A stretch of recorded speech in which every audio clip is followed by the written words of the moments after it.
YouTube land, what is good? It's your boy B Heard, aka Brian, aka Prince, aka Prince Vegeta without the hating. This is the Runback, where I run it back with your favorite FGC or content creator or whatever you want to call them. Technically, I ain't running it back with nobody because I'm running back with my damn self. But the Runback is a podcast series that I've had and I've always had. I just haven't done it in a while. So, shout out to the Brian F's of the world, killing it in the FGC game / podcast game. Shout out to Brian. Great name. Great way to spell it too. But, you know what I'm saying? Like I said, I ain't new to this. I'm true to this. I've been here before. You can't really see the dates. And I would zoom in, but that's a lot of editing for how long this is going to be. But you can see, from 21, I did this. And I'd been on a hiatus. I also had another podcast called Tyler Bryan Hour. So shout out to my good brother Tyler. And I just wanted to bring this back because I just wanted to yap to y'all. So I feel like I want to do this at least once a week. I don't know what day I'm going to do. So y'all go let me know down below what day works best for you. And it just really depends if we have topics and things to talk about, because I think there's a lot to talk about in the FGC. And that's kind of where I specialize in. And I like kind of being on the outside looking in and specializing in it. And the idea, I don't know what platform I'm going to use for this podcast.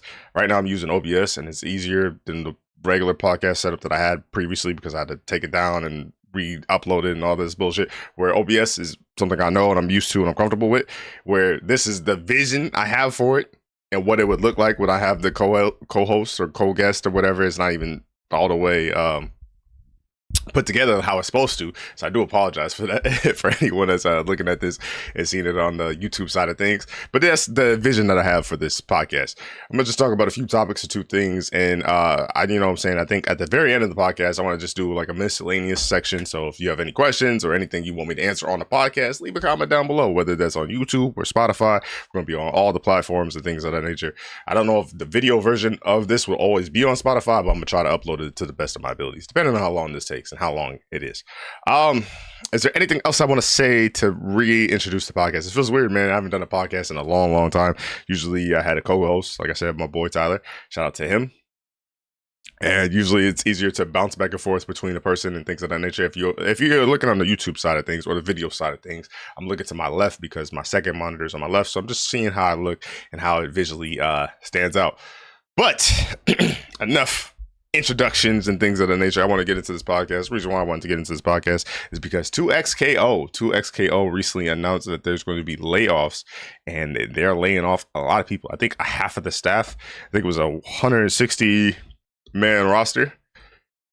Said about half the team, impacted staff, getting internal jobs options where possible, plus minimum 6 months.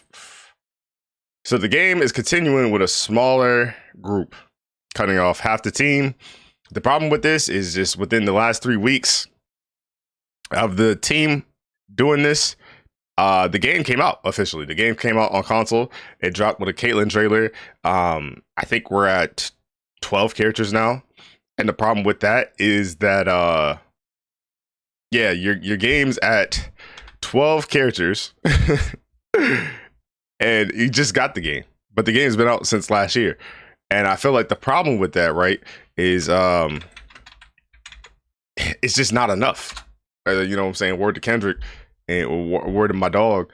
It's just not enough.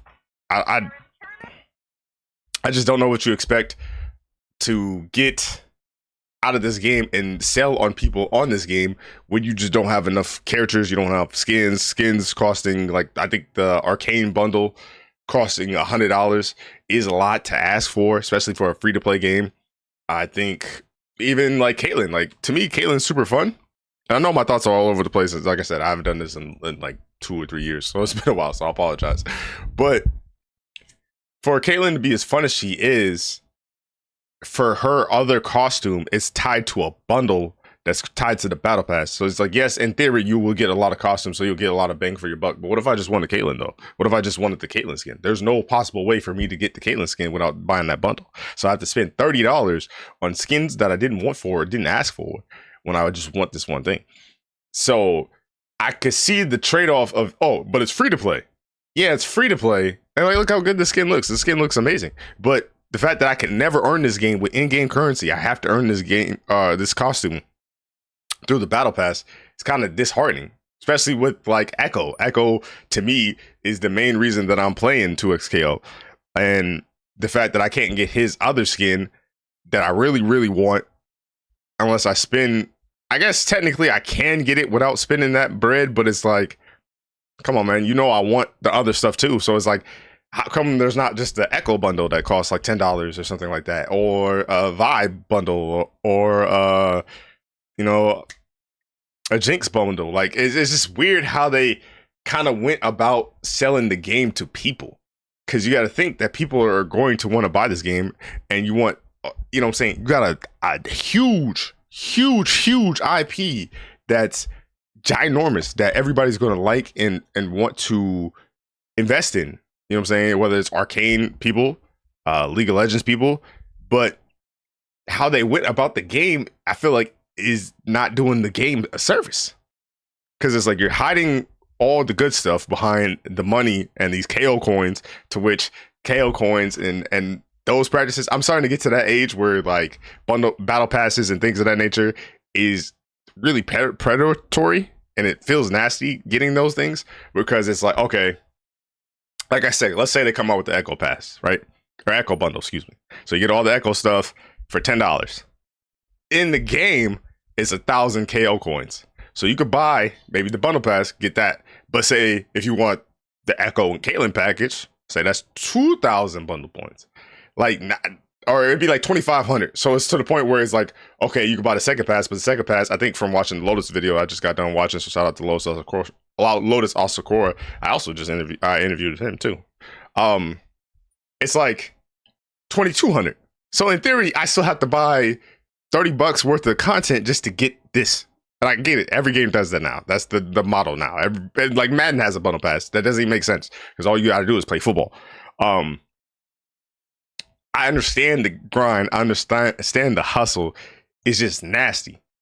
And it feels like, to me, they made a fighting game with fighting game people. A lot of the people that they laid off was true diehard fighting game people. Like, I think Marlon Pie is a part of that team. Yahoshi's a part of that team. The Apology Man's a part of that team. Now, I don't know who all got laid off and who didn't. I think Nerd Josh is another one that is a part of that team, but I think he did get laid off. And it's like, you have all these people that want to do the fighting game justice. You had this great big IP, but then it's like you make it easier for the casual audience, but then again, it doesn't feel good. Like, to me, I feel like I'm the perfect person to speak on this, because I'm the person that will buy the costumes, the skins. Is not good enough to benefit from being the tryhard super sweat. Like, I'm just perfect. I'm all around, right? In the sense of, like, not saying my dollar matters more than your dollar or whoever's listening to this, but in a sense of, like, I feel like I'm a good target audience to where they want to be and where they want to target. And I don't mind not having motion inputs. Like, motion inputs ain't the end all be all for me, but it's just depending on how you do it. To me, even though I don't like this game that much, DNF Duel was perfect, because DNF Duel made the easy inputs actually good, and it was responsive.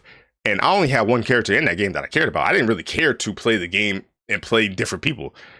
I played DNF Duel for Striker. Striker, to me, was the sickest character. She was super fun. She felt good. I wish I had the DMs pulled up between me and Oni, but like, I remember the block string that actually took out your whole guard gauge, and it was like a true block string if you could do it. I practiced like for 2-3 hours, and I only got it one time, but I got it one time and it was satisfying. Like, that was a game that was super simple, and it didn't get a lot of support that it should have got, but it felt good to play.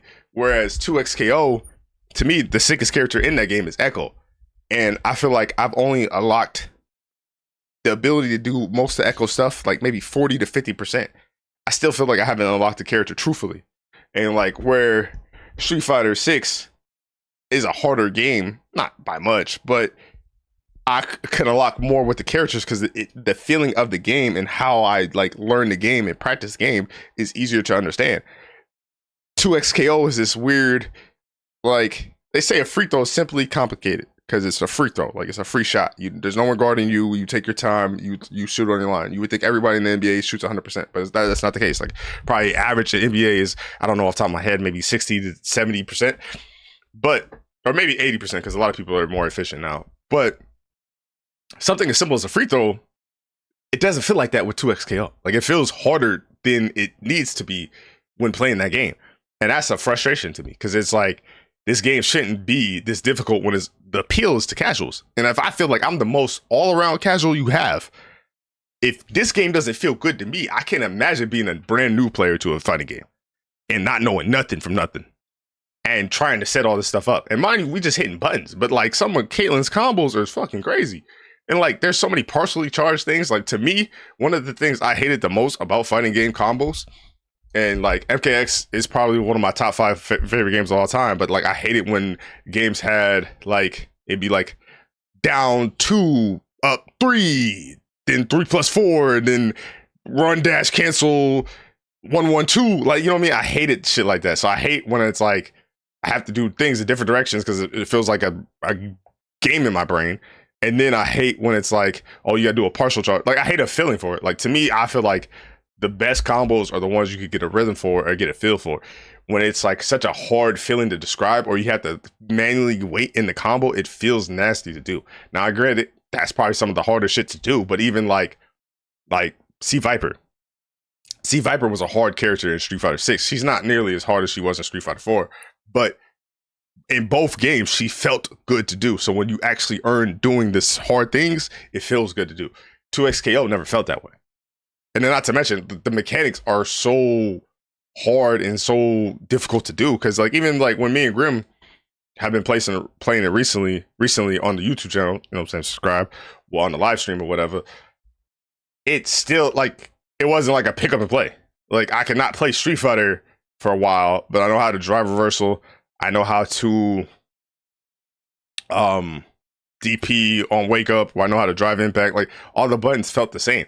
To me, playing 2xKO, and I've only played it like 10 or 12 times, nigga, I don't remember how to push block. I know how to do it when I'm assist and playing in duos, but I don't know how to do it by myself. I don't know how to do a lot of the defensive mechanics because I just forgot. And it's like, it's not even like there's so many buttons in the game. Like, there's a dash button, there's a parry button. I think there's like 7 buttons, if I'm not mistaken. There's a light, medium, heavy, S1, S2. We have 5. The parry button, a dash button. And I think there might be one more. It might be 8. Because it was to the point where I was like, I think I'm missing a button in the thing. I would look it up and all that stuff, but I'm just trying to get the podcast running. I'm not trying to distract myself too much. But it's just frustrating because it's like, I think you have this great idea, but it's not executed to the best of its abilities because I just don't know who it's for. Like, to me, duos is fucking fun. It's less you got to worry about. It's less you got to do, but it's still like you want to not disappoint your partner. Like, I can find myself getting annoyed when Grim just keeps himself in because it's like, damn, Grim, if you die, then I'm by myself now instead of playing like a team. Like, I like those different dynamics and different mechanics of the game. And it's a great selling point of the game. Another problem that I have, though, is I wish that they executed better. And I feel that way with a lot of fighting games. It's not that fighting games are dead or dying. I don't think that. I don't think we're in this golden age. It just feels like the true fighting games that we have, they're missing something that's such a clear evidence of why are you missing that. Like, if you just executed on the plan and started working on the idea better, then you wouldn't have been in you wouldn't have been in this position. Like, 2xKO was named Project L. Project L was a really cool name, especially for Project L. If L's for League of Legends, like, it's an easy setup. So I don't know why they went with 2xKO. I think it is cool when you end up killing both characters in a combo and it says 2xKO. If you want to keep that, sure, but changing the name to that for that reason, I don't know. And then just everybody's like upset about this mainly being arcane characters, which I'm not too mad at because it's like the selling point. Like, arcane is easy to grasp. Of like, that's probably is the most popular IP of League of Legends right now. I don't know how the League of Legends Steam numbers are doing. Well, not Steam numbers, but the numbers are doing. Maybe they're still out of here. I mean, I know League of Legends is a popular game. I'm not trying to say that, but I'm saying, like, I think you would see someone see like a Vi or Jinx or Echo, and they probably would say, oh, Arcane, more than they maybe would say League of Legends. I'm saying, like, if you said it Joe Blow out the street, like, you just said it to someone that, you know what I'm saying, doesn't know this stuff. Um, I just wish the game felt better. And they said they were willing to make a change, and I don't know what that change means. I don't know if that change means making it easier for players. And you know, people who like fighting games feel like they're this personal attack of making fighting games easier to casual players, but then it's like shunning the players that put in all this work and learn all these things and learn all these tools. Like you see it in Tekken, you see it in Street Fighter. Every fighting game is getting auto combos and things of that nature. And me personally, I don't know. Because before, from my experience, when I would play fighting games, like I always play fighting games. Like the reason I got an Xbox, the reason why there's an R&O is literally because I got an Xbox. I got Mortal Kombat X on the Xbox because I wanted to play Killer Instinct. The whole reason I got an Xbox was Killer Instinct. And then I met Grim through a Twitch stream, and then he just invited me to an Xbox party, and then boom, the rest is history. So I feel like I always played fighting games, and I was always kind of okay at fighting games, but I didn't really get to the point where I didn't know what the fuck I was doing, and I'm really trash until I started playing other people that I was cool with. And so I have a better appreciation for fighting games now because fighting games did get easier. That's the truth be told. Like, to me, that's why I was like mad when Reezy said it. Shout out to Reezy getting a shout out on the podcast. And you know, that's how I know I fuck with you. But I was upset that he said it because I really like neutral. Like, I never would have got to that point of liking neutral had it not been for fighting games getting easier and slowing down. So like a Mortal Kombat 11, even though Mortal Kombat 11 is kind of, you know, trash or whatever. Dragon Ball Fighters, DNF Duel, Guilty Gear Strive, like the list could go on. At damn near any fighting game that really released within the past couple of years. Like the reason why I got better at fighting games is because I was able to slow down, so I didn't have to worry about so much, and it felt easier to do. So it was like I knew what I was trying to do it, but it's a matter of stopping my opponent and then being able to do the thing that I wanted to do. So I'm not too mad at fighting games doing that. To me, the funnest part about playing the fighting game is executing on the plan or a sequence. Truth be told, I think my favorite thing is a sequence. So if I could go from playing neutral with my opponent whiffs, I get the hard knockdown. I go for the Oki, and I get the meaty. At least, so like, to me, I love that shit. Like, I love that shit. And I'm able to do that now because the fighting games got easier. I don't know what an OG, triple OG fan want. Like, to me, I remember when the whole thing of one frame links and all that stuff, and it's like, people want that in the game. I never wanted that. I never cared for that. And I get, it's like, all right, well, cool. They was in the game, but then you didn't always have to go for the option. To me, I want to go for the best option.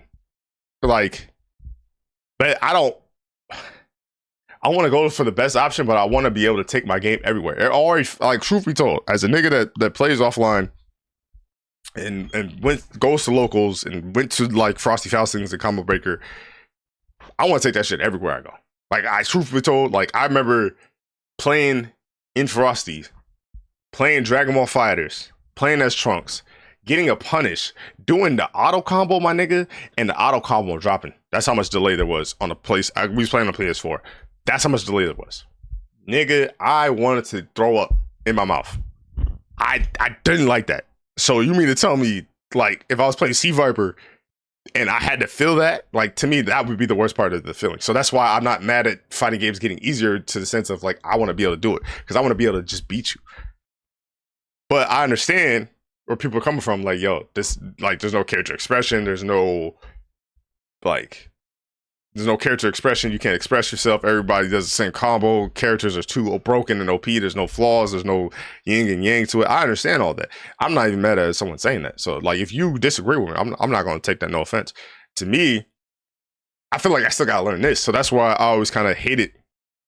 I think that's another reason why I don't like 2XKO to that much. It changed a lot. It's been changing so much within this time frame. And then even now, like, it's changing so much. Season 1 is supposed to have 5 characters. So they're saying the competitive scene, nothing's going to change, and we're going to get these 5 characters. I think Caitlyn's 1 character, right? Because I think they threw in Warwick as a bonus, so Caitlyn's the first official character. If we're going to get 5 characters this season, you think we're going to get a season 2? Truth be told. I think maybe we get a season 2, but if the numbers don't change, I don't think we get a season 3. Maybe we get a season 2. Maybe. And even then, maybe with a season 2, if we're at 12 characters, say we get to 16 characters, the fucking season 2 might be 4 characters, if that. So I don't know. And then speaking of the 4 characters that gets 20, which is a nasty number, Marvel Tokon has announced that on the Steam page that there's supposed to be a PlayStation State of Play, I think Thursday, and it's supposed to be like all hour over long. But at launch, it's going to be 20 characters at launch with 64 player online lobbies. PlayStation account required. Single player mode, episode mode, deep dive on each team to learn more about the team dynamics and lore. I'm not gonna lie, this shit sounds super nasty. I'm gonna tell you why it sounds super nasty. Actually, matter of fact, it sounds so nasty. Let me do this real quick. Very nasty, very nasty. Reason why this sounds super nasty, and I know a character roster ain't everything, right? I understand that. I'm well aware of that. I think it's nasty in the sense that 20 characters at launch. By default, there's going to be a top 5 of the strongest characters in the game, right? We don't even know who these 20 characters are. We don't know when they're going to get DLC. We don't know when this game's going to come out. So the fact that it already feels kind of clunky, it doesn't feel natural. I guess let me not say clunky. I haven't played the game yet, so I can't speak for it. But they say it gives that MK1 vibe of where you would think when you want to call your assist or how you should call your assist, but technically you can't call your assist how you want to call your assist, or you can't call it in succession or combo, or you can't call it in this way. Like it's specific ways, kind of like MK1. I'm only referencing MK1 because I haven't played Tokon yet. But if that's the case, and there's going to be a top 5 of characters, because that just always happens. Like, there could be a world where, say, God forbid, of course, but say if they want to keep it the theme of 4, since it's all 4v4, they want to keep a theme of 4 or whatever. So say like maybe like how Marvel Rivals did it. Instead of just doing 2 characters at a time, maybe they do 4 characters at a time. But say like that takes longer. Or maybe they might do it 2 characters at a time. Say 2 characters, 2 months. Just keep it simple, right? 20 characters. The meta of this game could get figured out real fast to the point where it's going to be nasty. Because even if it's like, if all the characters share health, you start off with 2 characters. So start off with 2v2. If you get steamrolled and you get dog walked, it might be rare for the other person to unlock their team. So it's follow me here. So say Captain America and Spider-Man are the 2 strongest characters. Say they start off with those 2. And then say like Storm got a crazy assist, say Iron Man got a crazy assist, since I'm just looking at the screen, right? You might see that rotation of characters and not be the only characters you really see. Because you got to think about it. If it's starting off with 20, you're going to see 8 of the 12 characters. You might not see 8 of the 12 characters because they had the nerve to drop a beta, right? They drop a beta with 6 characters. I'm not going to say it got figured out fast, but it got stale fast. I didn't really see a whole lot. Even then, you don't really switch out like you do other tag fighters, because tag fighters that switch out because characters die. Characters get happy birthday. Like, there's other ways to see different characters. So, like, you calling an tag assist might not affect you in this game as much as it would the other game. Like, I don't even know if you took extra damage. I really don't remember. So my problem is, with only 20 characters, the meta's going to get figured out. And once the meta gets figured out, you don't necessarily have to play the meta, but it can kind of get stale fast. So if it's like, people already think 20 is not enough, and then you're going to add a 4v4, so there's going to be 8 characters at the time. I can see people getting stale of the game quicker than most. And then on top of that, if it doesn't feel right, and then on top of that, if people don't want to leave Steam, people don't feel comfortable leaving Steam, people don't want to be on Riot with 2xKO, you would think that niggas that only got a PC is going to make a PlayStation account just to play Marvel Tokon? Especially if it's already figured out and it's not that crazy of a selling game, because you're going to buy it and then they're going to have the Battle Pass or whatever, DLC. It's like, it's going to follow the same formats.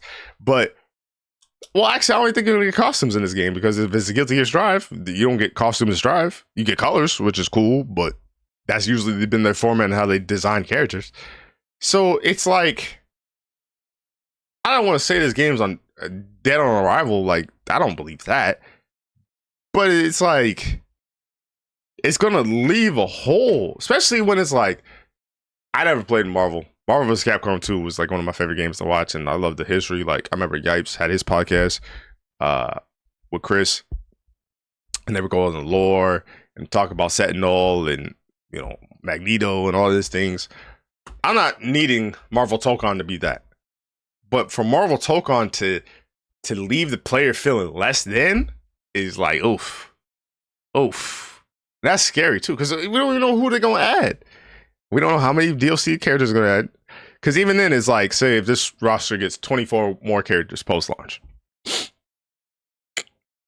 Say, realistically, if they keep it, say they want to do six characters a season. You tell me I gotta pay, keep it simple, 4 seasons worth of characters? So I gotta pay $80 more? So I basically gotta buy a brand new game for 4 seasons of characters just to get variety so I don't have to see the same characters. I don't know, bro. I don't know. Especially when you gotta balance it, especially when I don't even gotta use the characters.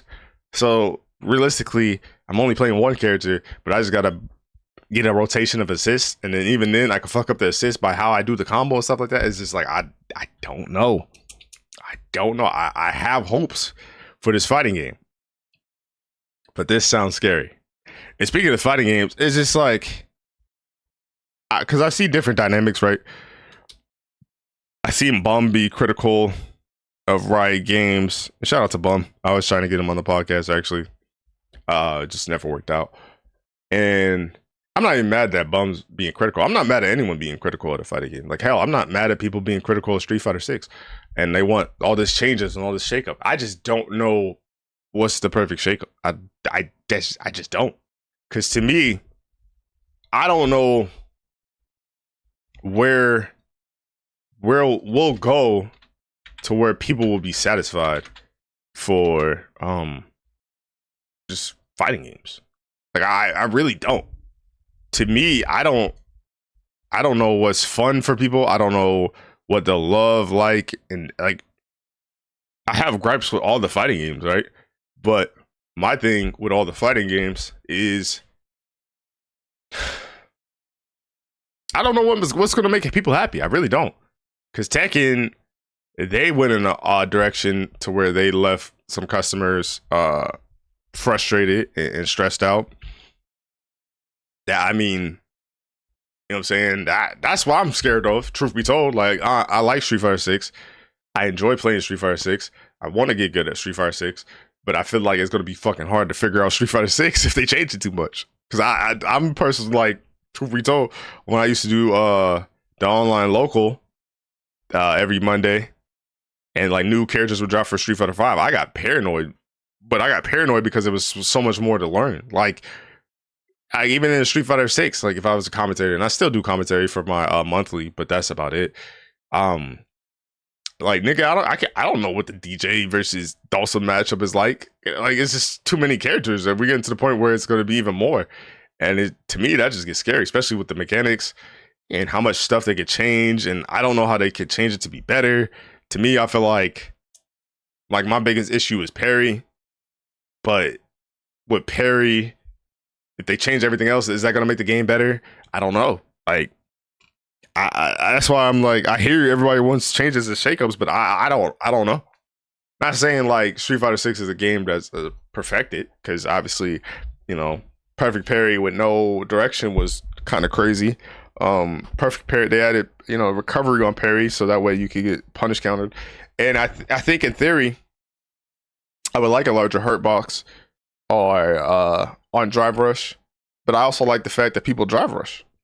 I feel like if drive rush becomes so checkable that you're not gonna want to do it, I feel like, I don't know if that makes Street Fighter 6 a better game. I want it to be checkable, don't get me wrong, but I don't know if it becomes a better game. But even then, like, I don't know. Everybody wants to have the punish counter state on top of it. Does that make the game better? Like, because I'm just thinking of certain hits happen. Is that always going to happen? Like, is it going to be on some Dawson shit to where, like, regardless of where you whiff punish at, as long as you get the whiff punish, your drive rush will connect? If it's like that, then cool. But I don't know if it's going to be like that. Because I don't want to check a drive rush and then I don't get a proper punish. Like, the point of checking the drive rush is to get the punish. So if we could try it for a season. I'm not opposed to trying it. I just want the game to be fun. Like, even I guess, like, I was watching Broski's video and I'm kind of ranting all over the place because, like I said, it's kind of hard to talk by yourself for 30 minutes on. So hopefully y'all enjoy this. I was watching Broski's video, right? And in watching Broski's video, he made a point that he wouldn't change too much about drive reversal. He would just make it to where it's the same. And I didn't even know this. I think in Blockstream, it's like 20 frames, but in Wake Up, it's like 18. So I wasn't mad at that change of making them the same amount of frames. I'm not mad at that. I think DI, he said he wouldn't change. And it's just like, I want the game to be good. I don't know. I almost feel like it's just how people are going to play. And it's like, I kind of like that there's different strategies. Maybe because I'm in the lower level. I'm a 1400 MR player, if you don't know. But since I'm in the lower level, you see different strategies. So you see the people that's trying to play neutral, trying to play the game straight up. And then you got the maniacs that utilize drive rush and just go crazy. And, like, that's the one thing that I have to give people when I started playing, like, in Master Rank and actually playing the game for real, quote unquote. Everything they say about the game is true. So they say the scrubby characters are the scrubby characters, drive rush is bullshit. This character's just doing, this nigga just doing shit. Strike throw, 50-50. But I come from that world too. Like I said, MK9 and MKX was the games that I really played. Like, MK9 is probably my favorite Mortal Kombat of all time. Maybe over the years, since I played less and less MK9, maybe MKX would get it to it, but I don't know. MK9 reignited my love, so that's why I never want to, like, shun it. But I see a world where them niggas is right. Like, you know what I'm saying? I grew up in the Vortex. All I knew was the Vortex. So, like, to me, it don't feel no different. But, you know what I'm saying? As far as Street Fighter 6 goes, I understand where it's like you don't want to deal with that and stuff like that. And it's like, I don't know. I love that I was able to figure out the science of Street Fighter 6. And I think that's what scares me, is that they make too many changes to that science. So I like that, like, oh, if I have a setup that's plus 42, you know what I'm saying? I get the safe jump. If I got a setup, I think it's plus 37. I think 37, 36. I don't know. I remember being wrong. But, like, around that frame, you could get dirty DI. Dirty DI is a setup where you do the DI. Most people, instant, like, reactions is to do the DI back. And then you can punish that with your own DI, which I think is a fire ass setup. Like, I just like little shit like that. Or, like, figuring out that, like, okay, I'm plus 36 here. I got a 20 frame dash. Now I'm plus 16, and then, or getting a frame kill setup, and that shit hitting meaty, and then that loops into the set. Like, I like shit like that. Like I said, I like earlier, I like learning sequences so that way I could loop the sequences into each other. Like, to me, that's fire, because it's like, yeah, it might not work out because you have to play your opponent, and I think that is a component that I do struggle with. But once I get the opponent in the blender, nigga, ooh, that's hard. Because, like, you figured it out. Like, you figured out the Da Vinci Code. Like, that to me is fascinating. And I like that aspect of fighting games. Even I like those aspects of where people do both, to where they're playing the opponent, but then it's like you set someone up. Like, so if you know someone's tendency is to mash, and you hit them with a frame trap or hit them with a spacing trap. Like, even then, like, that's why I love that the game slow down and I'm able to do more in the game rather than so goddamn nervous about getting a combo or getting a hit and messing up. I'm able to slow the game down. Like, I love spacing traps. Like, spacing traps are cool to me. Frame traps are cool to me. Like, I love that shit. Like, that's cool. Or putting a nigga in a strike throw mix up. Or shimmying somebody. Like, shit like that is cool. But it's like you don't get to that access and you don't get to that point if it's like you're so goddamn worried about doing a combo, or you're so worried about hitting somebody. Like, I just think that's my fear with fighting games, because it's not that we go back. And, you know, people have this debate, right? Like, Like people usually play like a shooter, like an Overwatch or Marvel Rivals, and they don't really complain that it's hard. They just either lock into the one trick ponies and work their way up. And like it's more of a people interaction because there's teammates, so you could blame your teammate if they suck, or you could like even like Dragon Ball Squadra. Like I could blame my teammate if they're trash, or they didn't help me on this boss or whatever, or they didn't get this tower. And fighting games had this stigma of like they're hard, so therefore we should change it. Whereas like you don't change Call of Duty because it's hard. You don't change Overwatch because it's hard. You don't change these other things. But what I would argue too that I think people fail to realize is that I don't think it's necessarily that it's hard, and I don't think it's necessarily that you have no one else to blame. I also think it's the fact that you're seeing your character get fucked up. You know what I'm saying? Like, I think, like, if someone gets you in a like, say, Marvel Rivals, like, they flank you, they get you out of positioning, and then they just pretty much combo your ass to death. You're like, damn, they got me. But it's very rare that you say, oh, I could have got them. Like, but in a fighting game, you always feel like you could have got them. Because to me, in a fighting game, for some reason, it feels like they never hit the button harder than you. You feel me? It never felt like they were doing something. Because a lot of people look at a fighting game as, oh, I'm just mashing buttons and this shit happens. Which, to be fair, could be true in a sense of like, you get the hit, right? As long as you get the hit and you don't get hit, it always looks like a nigga just mashing. But there's things in fighting games where it's like, oh, that's a smart mash, or that was a calculated risk, or like you weighed your options, like you did the right thing. There's so many choices and decision making in fighting game that people just are never going to see or be aware of. So that's why when it's like you appeal to the casual wasn't even thinking about the decision making of where they were standing. Like maybe they pressed the right button, but they didn't know their spacing. They didn't pay attention to their spacing, or they didn't pay attention to where every time that their opponent hit the low forward range, they did a low forward drive rush, and they did the heavy punch because they thought that you would mash. So it's like you didn't pick up on doing a DPOS because every time that you got in the low forward range, you was just worried about hitting them so you could do your combo. Whereas in a Marvel Rivals, it's like if I don't stand behind the shield, I'm not going to get protected by the shield. So therefore, I need to stand behind the shield so I can get the benefits of the shield. It's like people don't allow themselves to think of other things because the number one thing in a fighting game is to hit their opponent. When I play Marvel Rivals, nigga, I might be shit, but I already get the endorphins and the high of playing Spider-Man because as soon as I get out this motherfucker, I'm web slinging. I'm already doing the thing I want to do. It looks like I milked a cow when I just did on camera. But yeah, I'm getting with the benefit of what I want to do. In fighting games, most people believe that the benefit is the combo, or like the benefit is like Mortal Kombat, you're doing a fatality. So I want to get to the point of the fatality where I don't look at the process to get into that fatality.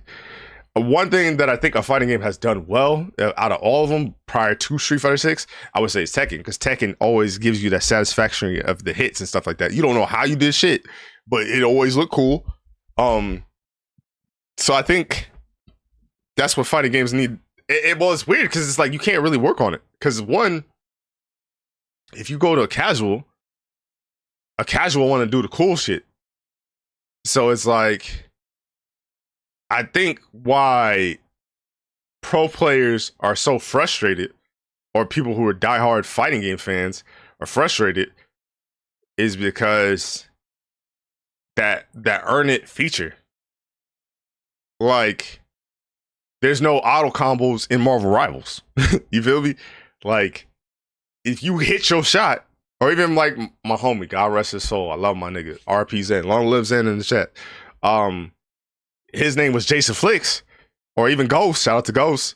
He played Widowmaker, and when he would get that snipe, because that positioning was on point, he led his shot, or well, I guess it's his game, so maybe don't lead your shot. I don't know Widowmaker, let me shut up. Basically, he lined it up to where he hit a shot. He read the opponent, saw where the opponent was going, lined that bitch up, boom, hit the shot. And that shit's satisfying. That shit feels good. But we never think of that from the fighting game standpoint. You don't think of like, all right, I'm going to get in this range of his farthest move, but I'm going to be outside that hoe. So he even thinks about hitting a heavy, whether that be sweep or heavy punch. I'm going to hit him smooth with the heavy punch. I play a shoulder. I'm going to hit him smooth with reuse punch. And we going to Tatsu and all that shit. Like, we about to fuck him up. I'm gonna hit him with heavy punch, Hashogeki, drive rush, low forward, donkey kick, level 3 his ass. But it's like, you're not even thinking of that standpoint because I got this auto combo. So even like in the easiness of the game being simplified with auto combos, it's like, yo, do this. After that, you're not thinking, oh, I need to hit my opponent. Or, oh, when it's my opponent's turn, I need to block. And even then, with shooters, and I'm just kind of ranting right now, so I hope all this makes sense. But even with shooters, there's no plus or minus frames in the shooter. You know what I'm saying? There's no your turn, my turn. It's positioning, but you're constantly doing something. But in fighting games, sometimes you got to sit there and just block. And I feel like with the casual audience, sitting there blocking doesn't look appealing. Or you physically can't, like if I hit you with solar plex, you physically can't do nothing. And a casual is going to be confused as fuck. It's like, what do you mean I can't do nothing? I should be able to do something. And I just feel like that plus your character physically getting beat the fuck up are two selling points that's forever going to be hard in the FGC. But in a sense of the FGC, you need casuals. Because I guarantee you, like, whether I'm cooking or I'm burning shit, Street Fighter don't sell 6 million when I want no casuals. I'm gonna keep it a whole thou. I don't give a fuck what VTuber streamed it.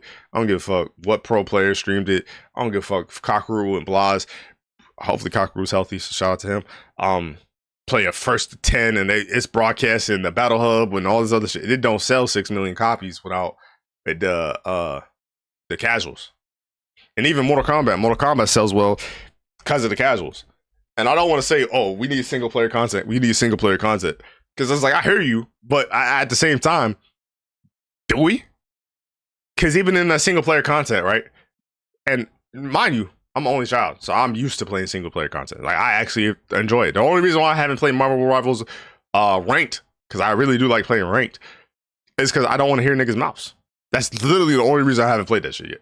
If I didn't have to hear my teammates or actually communicate with my teammates with ults and things of that nature, nigga, I would never talk to nobody. I would play rank. I technically can, but I don't know. I don't even want to see people type to me. Like, that's how I don't want to talk to you at all type of person I'm on. I'll play with my teammates or with my friends, of course, but like, yeah. But where was I going with that? Yeah, I haven't played that because I don't want to deal with that. So to me, single player content is cool, but it's like, okay, story mode, yes. But all that, like, oh, we were like, even in Street Fighter 6, I don't think I haven't touched a Extreme Battle in Street Fighter 6. That doesn't appeal to me.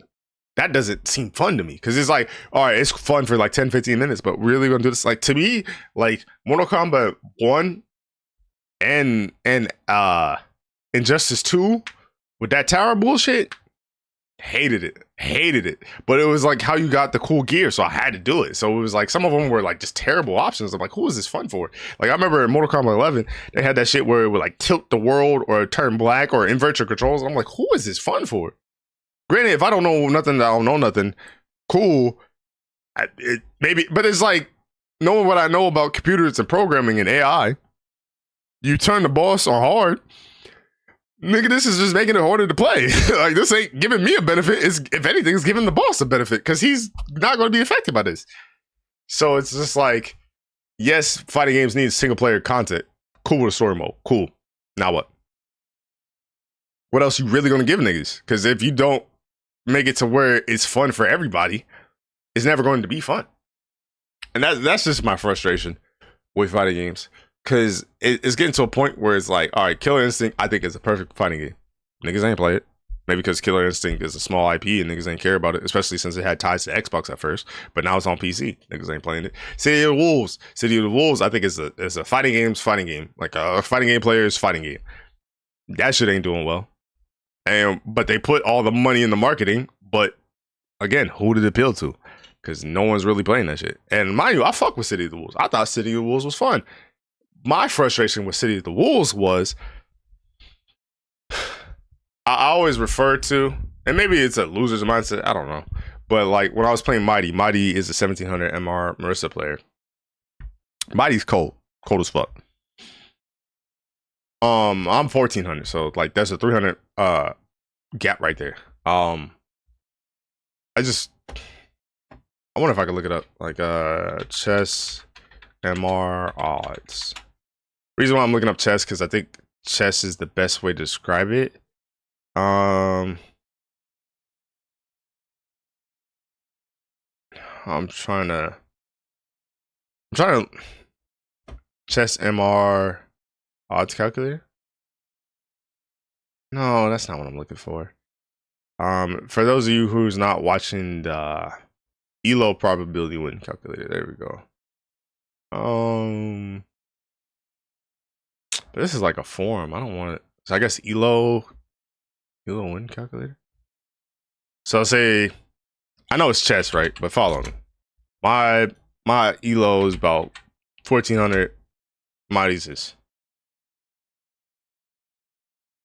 which I guess is fair. So it was 1 to 6. I think. What did we end up? So if this says 1 to 6, so I have 50% odds, which is actually a lot higher than what I thought. But if you know what I'm saying, that's fascinating. Actually, I think it was this last stream here. So what did we end up? Because I got dog walk. I ain't gonna lie. Mighty made Marissa seem broken, and I don't want her to get buffed now. I'm not gonna lie to you. Hold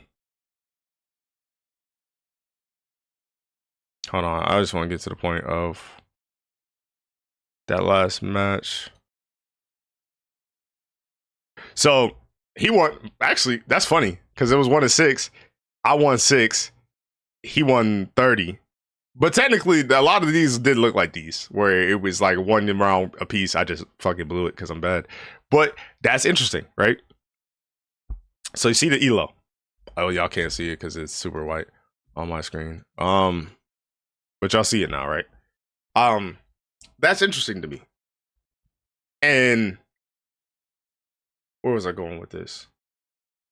To me, I didn't want to play against these type of players because to me, I always referred to like in an open gym, I'm more likely to tween hezzy pull. You know what I'm saying? That's basketball dribbling in between hesitation and shoot the jump shot, right? I'm more likely to do that on a court of an open gym than I would be if I was playing fucking against LeBron James, Kevin Durant, Steph Curry. Like, I'm more willing to try things because I'm going against people that usually, I don't know their skill levels in particular, but they're around my skill level. It's not like it's a football basketball team, right? And that's why I like rank. I like going against people my skill level so I could try things and work on things. When it's get someone like Mighty or things of that nature, I don't like it because it's like I'm not trying to do things. And that's my frustration. Like, as you can clearly see, it's 19 to 1, which damn, I didn't know it was that bad. But with it being 19 to 1, remember, he won 29 games. And then I proceeded to win 5 more.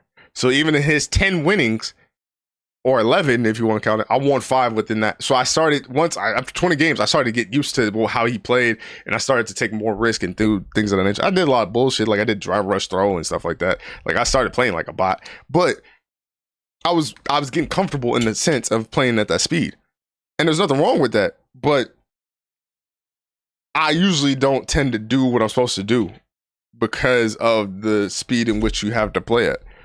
So that's why I appreciate fighting games. And I say all that to say, I remember the point that I was making with City of the Wolves, sorry. Like I said, it's hard talking to yourself. Just talk to yourself for 10 minutes. I promise you, it's gonna be a lot harder than you think. That was my frustration with City of the Wolves, because it was like I'm playing against people who are like B plus and I'm C. Not the biggest difference. It's probably a closer distance than this 1700, 1400 MR matchup. Like, but to me,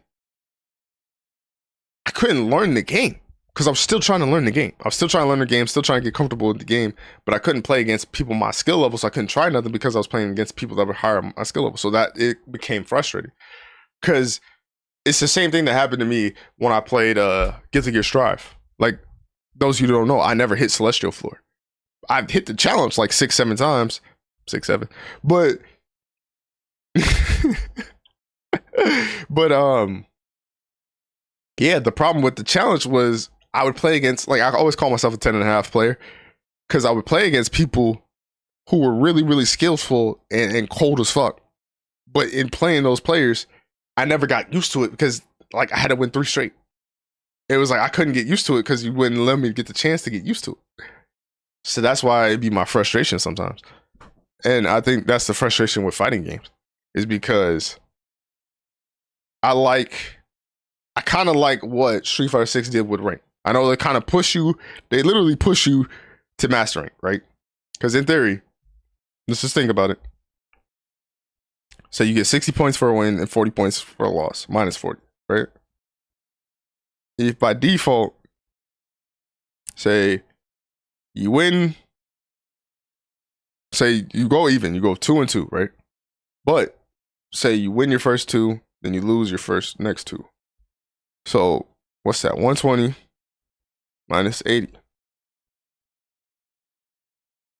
If I continue with that format, to the end of time, I'm always going to be positive. Actually, I'm 3 times positive. Because within those 5 games, I get an extra loss in there. Because as long as I win 2, I'm positive. If I win 3, I'm 100. So they push you to the master rank, right? Which I feel like is fine. Like, I always felt like when I saw MenRD, this is before they changed it to where I think in Street Fighter 6 rank, there was a time where it was like before Diamond, you could be on a 10-game winning streak and get a streak bonus for your points, right? I think it was always 1,000. But MenRD went on like some 40-game winning streak. Like, realistically, does MenRD need to be playing the fucking Diamond? No. I think that shit is stupid. That's why I really do like that if I win 10 games straight, I get that streak bonus. I do. And I love the change of doing it in Diamond. But I like MR because, one, I feel like I'm actually playing against people who are on my skill level too. And then 2, it lets you know where you are. Like, shit, even like I lost to a 1300 player. It's very possible. Like, I've been 1300 before. I feel like kind of like with Tekken, because I think Tekken does it. It's like you tend to play against people in your rank. I don't know if in your rank is what I want to say. You tend to play against people in your, like, it's like +1. I think you could do +1. I think you always do +2. So it could be 1 rank above you, 1 rank below you. And then you could do 2, you could do, I think you could almost do up to 3, if I'm not mistaken. And it'd be feeling like that, to where it's like, yeah, this person is 50 points or 100 points MR lower than me, but I can still get cooked. But realistically, I should win. And I'd be feeling like I should win. And I like it. I just think, like, MR just feels better too. Maybe because I do know the game. Like I said, I was allowed to learn Street Fighter. Like, I think Street Fighter had great tutorials. I think it had a great training mode. Like, Street Fighter 6 is one of my favorite training modes in the game. City of Wolves, it was okay training mode. I didn't love it. I didn't like it, but it was okay. I think if I give it a fair shake, maybe there's more players now, especially because I think they actually added an individual rank too. I think that's another thing, is that I was trying to find my character. And I think the last character I was really playing was Hataru. But now that I can play individual ranks, maybe I can actually learn that game again. Same with Guilty Gear Strive. I'm not mad at individual ranks too. Is there anything else I want to say about fighting games? Like, what makes fighting games fun to me?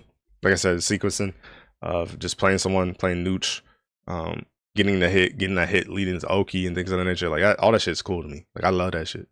But yeah, let me know what y'all think. This is my first podcast, so it might not be too long. I think at the end of these podcasts, I want to add like a little miscellaneous thing to where I want to talk about stuff. And something else I want to talk about is your questions. So please, whether it's this video, whether it's this podcast, if you're on Spotify or Apple, leave your questions down below. Like, I wouldn't mind, you know what I'm saying, answering some of y'all boys' questions and things of that nature, or girls, whoever, or they them's, whatever floats your boat. Some of the miscellaneous stuff I want to get into real quick. J. Cole, Jermaine Cole dropped the album, The Fall Off, and it was pretty good. It's definitely been growing on me. It's I don't know. I thought everybody was bugging when they was trying to say that disc 2 was ass and disc 1 was the one. But I'm not gonna lie, I think I am coming around to disc I think I am coming around to disc 2. I think what I will say too is I like this version of the albums. Like, I hate when it's like a mystery feature. And I just hate that shit. But 29 intro is whatever. 2-6 pretty good. Safety's pretty good. Run the Train's pretty good. I've been running the Train a lot. Like that, I don't know. That song speaks to me. Maybe it's because it's Future. What do you know about my pain? You know what I'm saying? I don't know. Poor Thing. Poor Thing's pretty good. Legacy, I kind of don't remember off the top of my head. Fronts Roll Blues is pretty good. Who the Fuck Is You is pretty good. Drum and Bass is pretty good. The Let Out's cool. Yeah, I think disc 1 is probably the one. I think disc 2 to me had the better rapper. Like, if I had to say like my experience, because I did stream it over at twitch.tv/PrinceBeer2. My experience, I think disc 2 sounded a lot different, so it was easier to keep up with and follow it. And I think one thing I did hate about this album is not really hate per se, but a lot of singing.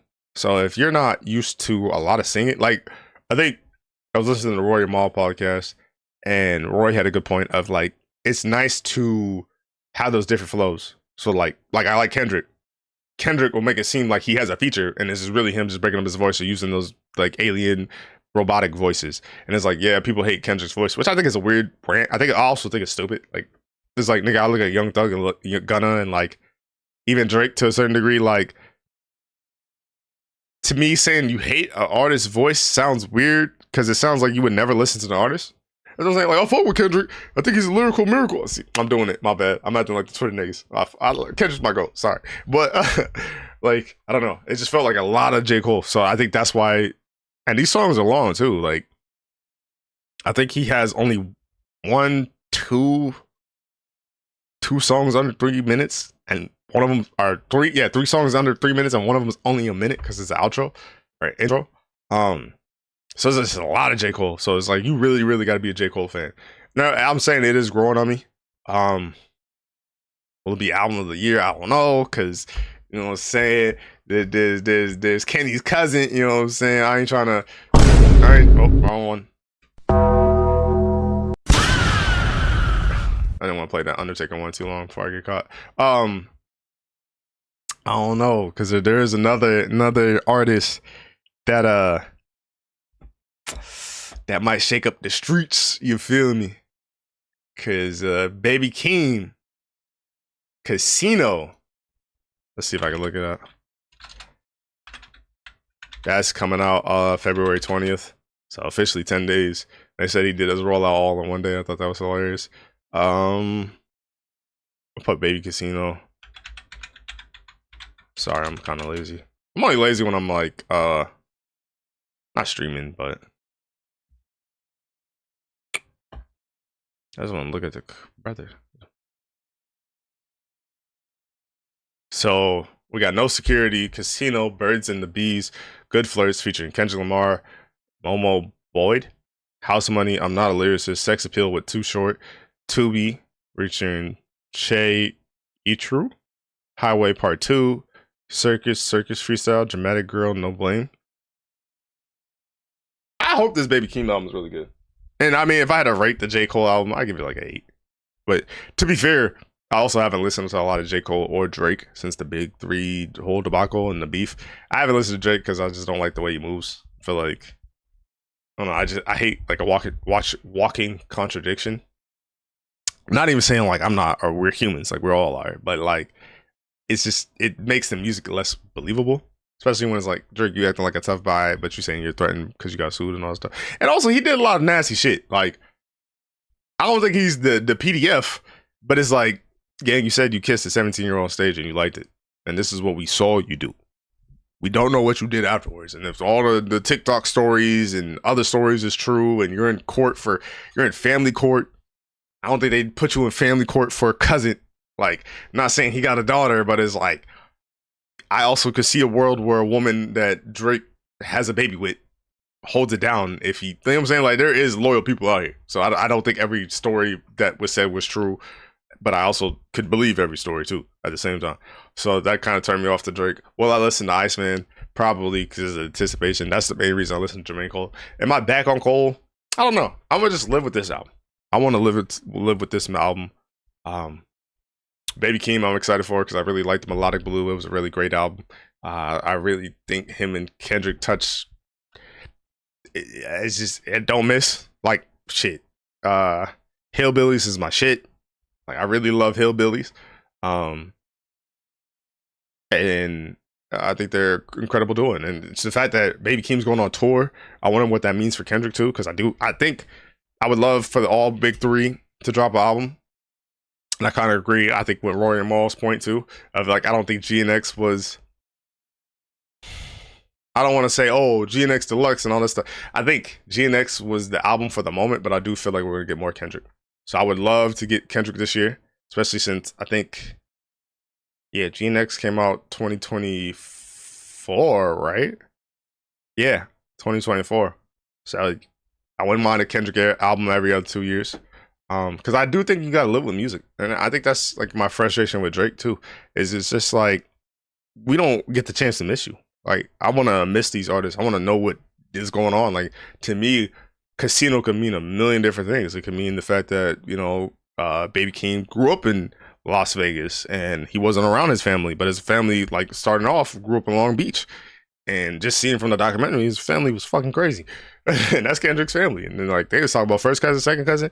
Nigga, I don't know. I know my cousins. I don't know. I can't tell you what number they is. Like, the fact that they was talking about that, but they're like, oh, no, his second cousin crazy. His first cousin crazy. And, like, all the shit his mom went through. And, like, the fact that he showed all that was like, oh, he about to get personal, like, to me. So I'm looking forward to this. And that snippet they played, I think it was Good Flirts. I'm kind of hoping it was a Good Flirts, just because I would love to see another Kendrick feature on there. Because I think they're going to do a music video. Like, I'll be following, like, I'm tapped in. I'll be following those insider pages. And I think it was Insider Hub say they're shooting a music video. The music video is supposed to come out soon. So I can't see. I can see the Kendrick Lamar one and the Momo one being the single. But I also feel like, I don't know if this is the big joker. I'm not saying Keem won't have one that it will go crazy and then, like, it will do well. But I can't see that being your big joker, releasing it that early. Even though that's what singles are supposed to do. But I could see him having one in the tuck too. I wouldn't be too surprised.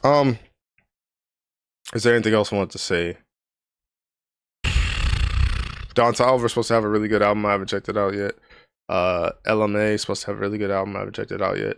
I love music, man. Music is definitely something that I really enjoy, especially when I fuck with the artist heavy. Baby Keem is one of those for me. Freddie Gibbs is one of those. Vince Staples is one of those. Kendrick, obviously I fuck with the big three. I was just kind of cool off of them, so I kind of like I think that's what made me appreciate this J. Cole album a little bit more too, because I was able to miss him.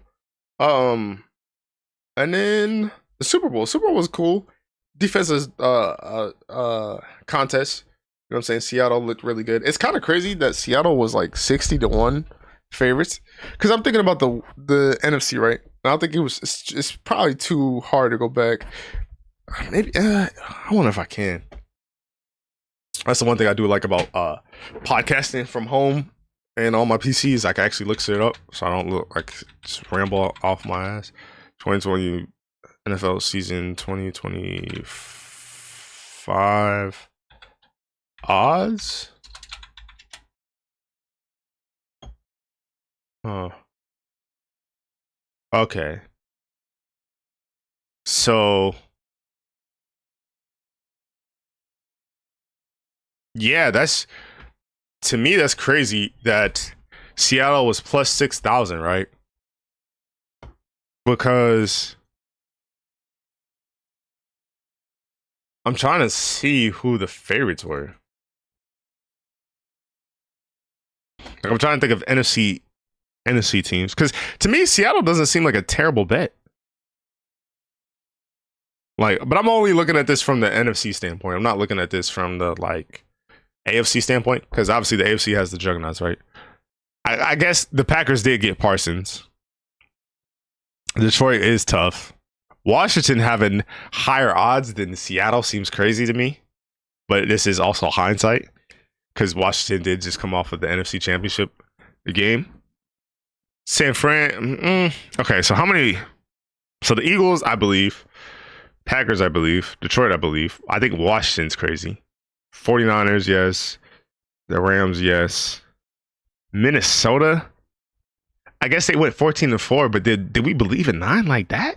Did we believe in 9? Was 9 like that? I don't know. I guess they believed in 9 like that. Funny enough, because I was the only one that saw 9 last year because I usually go to a Minnesota preseason game every year. Well, for the last few years, and we went to see him against the Vegas Raiders, and that was the last game he played. Buccaneers having better odds than Seattle. I can see it though, but I think these two played. I think that was a good game though. Pittsburgh having higher odds than them is kind of crazy. Chicago having higher odds than them is crazy. Arizona having higher odds as them, crazy. But I guess no one really thought that Kyler Murray wouldn't play. So how many NFC teams was that? 1, 2, 3. Wait, 1, 2, 3, 4, 5, 6, 7, 8, 9, 10. Damn. Because in hindsight, I probably would have. I could have seen myself betting on Seattle. I guess because San Fran and LA were so far ahead of them, but Seattle was always at defense. So them getting Sam Darnold, to me, wasn't the craziest. It was crazy because it was like, all right, what are they going to do? But I could see why they thought there's going to be 8.5 team. I don't know. That's crazy to me, to be honest.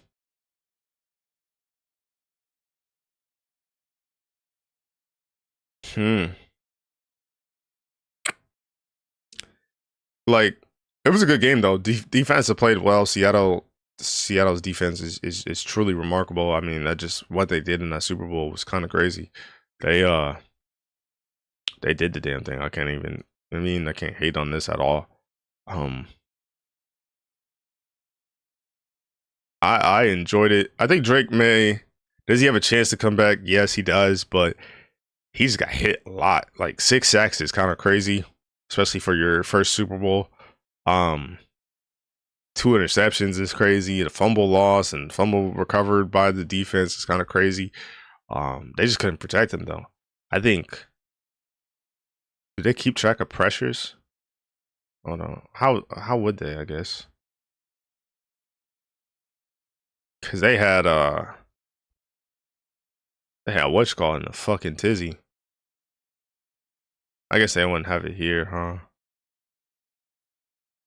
Hey, they was spinning Will Campbell, but they were saying that his arms are short, and I think if I was New England, he definitely got drafted tackle. I'll just shift Will. I don't even remember Buddy's name. What the fuck is Buddy's name? Why am I forgetting his name all of a sudden? Will Campbell. Shift him to guard and trying to run it back that way. But yeah, they kind of got cooked. And then Bad Bunny was cool. I liked it. I don't know. I don't even want to say that because I just go into listen to music. Like, me personally, I hate country and I'm from the Midwest, but I could find country songs I like. Like, there is country songs I like. So to me, that ideology of listening to a genre you don't listen to and then hating it, like, to me, that'd be almost saying like niggas don't listen to gospel, but then actually finding gospel songs enjoyable. It's like, yeah, no shit, Sherlock. Like, you can find a song you like. I promise you, it's possible to find songs that you like. It's like, I don't know. I hate that ideology. I hate how the world is. I feel like the world's always been divided, but it feels like it has to be talked about now. Like, I have to know what your beliefs are and like where you stand on shit. And it's like, I could give a fuck less. And it's like, but there's real life world shit going on. and it's hard to. That's why I think it's almost weird to me when someone makes something their personality to a T. You know what I'm saying? Like, I like too much shit. Like, that's the reason why I struggle with YouTube. I struggle with Twitch. I struggle in relationships and friendships, is because I'm so multifaceted that I don't really stick out in any other area. You feel me? So to me, when it's like, oh, my personality is I'm hating Bad Bunny and I don't want to see him at the Super Bowl, and that's your personality, like you're going hard on that, like my nigga, you're skipping work to send tweets and Facebook messages about this, is like, you're a loser. Like you're really a loser. Or you don't want people in here that's not American. Like, that ideology is so weird to me, because it's like, nigga, you not even. But then they so quick to tell you what they from or what nationality they are, their proud lineage. It's like, huh, it's weird how your culture mattered, but mine don't. Like, I don't know. It's just disheartening, because it's just like, yo, I feel like I always have to hear something about somebody or some shit, and it's just like, ugh, like, why are you like this? Like, just be cool, my nigga. Like, what happened to being cool? Like, people could be cool. Like, you don't gotta be a dickhead all the time. Like, I promise you, you don't. You don't have to make this your personality, but people choose to. It's stupid. Yeah, I got really nothing left. I probably rambled a lot, so I apologize if this is all over the place. But this is episode 1 of the Runback. Feels good to be back. I ain't gonna lie, I do miss podcasting a little bit. I don't miss setting all that shit up and going to like my homie's house and then driving over there, and then like I could probably get this episode at 10 if I still at my homie's house and we was doing this dolo. Like, I probably wouldn't get home till like 11 or 12. I don't miss that at all. But it feels good to do it. Feels good to yap. But I'm tired. I haven't ate yet.